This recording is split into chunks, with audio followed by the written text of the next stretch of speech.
Well, alrighty. Good morning. I'm going to pretend that it's the evening of what was, day 4? Yeah, day 4. I'll pretend that it's 10:30 at night, even though it is clearly daytime, and it's 8:30 in the morning getting started here on what is day 5. I seriously don't even know anymore, but last day, second to last day of the big sub mid-base rework of the truck. So as you can see, the front is together. Excuse the truck being completely covered in dust and just from sharing the workspace with where I'm doing my cutting, but I'll give it a detail after I'm all done. So yesterday was a long painstaking day, probably the most difficult mentally. Just felt like it was extremely tedious with getting these things refined, getting through all the little minutia, threaded inserts, deadening, wiring, and this is just in the enclosures, not even in the truck. Having to re-anchor mid-base, get them wrapping was an adventure. I have an utmost respect for folks who do that right the first time, because it is extremely humbling. But at the end of the day, I got the front of the truck done, and it was absolutely worth it. There's probably 35-40 hours anyways, just in the mid-base combo enclosure and the front kick. But yeah, to give some sort of frame of reference, a couple of really notable things. I've had to turn front sub and mid base. I just did a very quick blend last night, turned them down like almost 8 to 10 dB in my bracks to get them back in line with the rest of the system. So that is telling me, one, the mid base location has so much more energy from like 100 to 200 that it I all of a sudden have just gained tremendous headroom. I knew that I was going to gain sensitivity in the front sub location, just having fired at Ford myself and talking with most people who have done firewall facing front subs naturally gain usually 3, 4, 5 dB of, let's not call it sensitivity, but it's just loading effect. And but my front sub has never been my output limiting factor. It's always been mid-bass. It's usually mid-bass with most vehicles, at least the ones that I've tuned.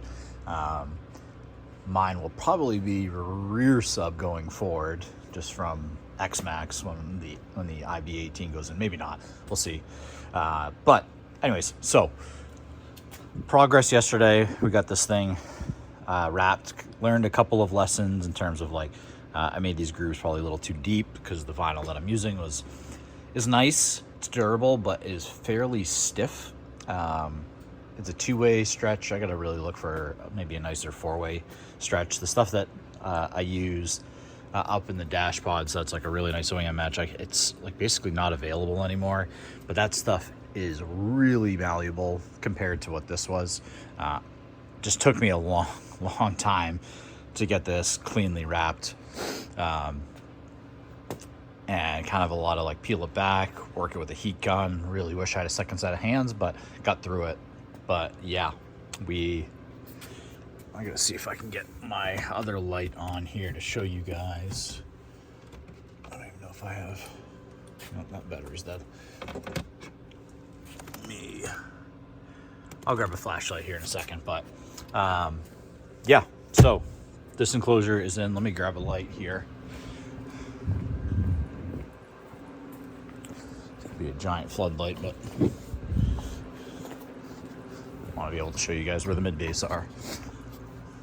So enclosure is in, secured, treated, and then inside there got our trusty Purify and a nice little piece of dust.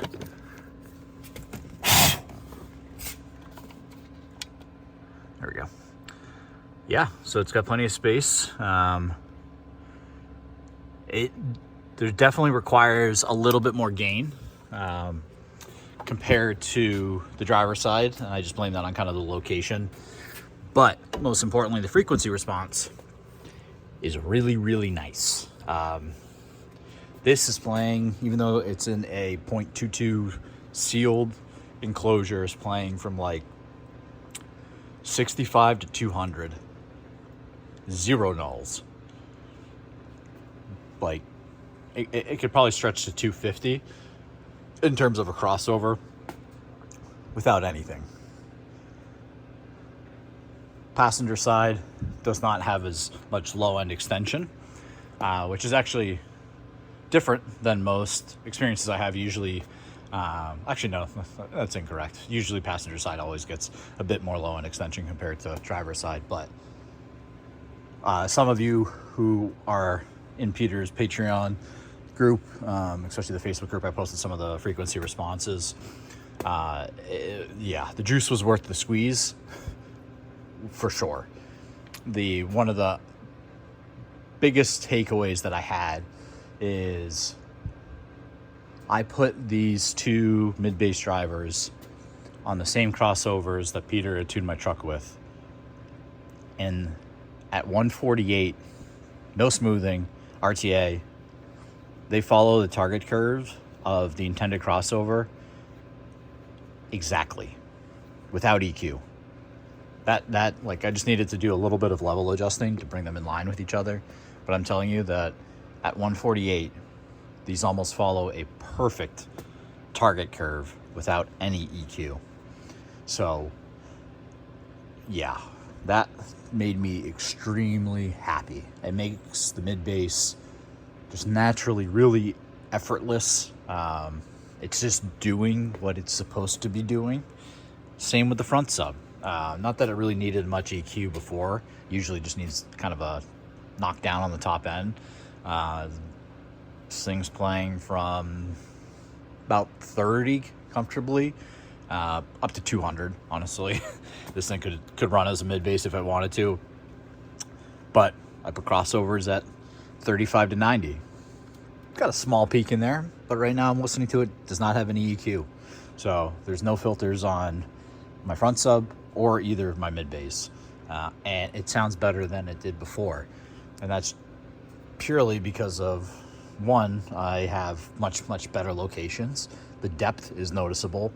And that's both from the front sub and the mid-bass. And the fact that I don't have anything in the doors drawing any attention to itself. Obviously, you still feel energy coming through the whole vehicle. So you're going to, like, if you're cranking on it, you're going to feel like something through the doors no matter what. But comparatively to what it was before, night and day difference. It is just dry, which is something I've always chased after, and it's really hard to achieve. I'm not a person here just like slamming that doors suck. You can get really good results with them. But if you're chasing, let's call it what it is. If you're trying to chase perfection or chase the maximum potential of a system, something like as extreme as an install like this is almost, let's call it required, unless your vehicle offers some really nice OEM solutions. So yeah, right now has been, I'm stoked. So firewall, firing front sub, we're all wrapped in, and then mid-bass on that side, and I'll bring you over to driver's side, which I've already gotten the floor mat dirty since last night. But so yeah, you notice that there's something there, but honestly, it's not that much bigger than my previous dead pedal. Excuse again the drywall dust and stuff from walking around. It was clean last night, but I'll do a nicer video when I get everything done. But so yeah, kind of blended a little bit into the profile of the trim panel, and bringing you around. Yeah, we got ourselves a nice little 6.5 in there. So everything does clear. It actually has more clearance now that it's been sucked in, but has probably about an inch of clearance from the full travel of the brake pedal. and tucks in there real nicely. Got a little bit of lighting there, but this one was way easier to wrap. Again, I'm going to get a grill made. I just got to put my caliper on that today, and then I'll have a grill 3D printed, but it's well protected at this point. It's really hard to get your foot in there anyways, so it's really hard to get the drills in there to get the thing anchored. So, but yeah, yesterday we had a amazing experience when one of my threaded inserts started to go bad, and it cross-threaded, which I usually can feel right away in my hands, but it came out. The bolt was very weird, so I lost one of my threaded inserts and bolts, and I had to drill it out while the kick was in there. It was a good thing because I really didn't love how well it was anchoring, and so it forced me to move the anchoring into a different position. So I have one that is going towards the back of the firewall in the upper right, which has always been the good anchor point, and then I had one that was kind of sticking that way. I wasn't getting a lot of good pull into the side and really like sucking against this panel.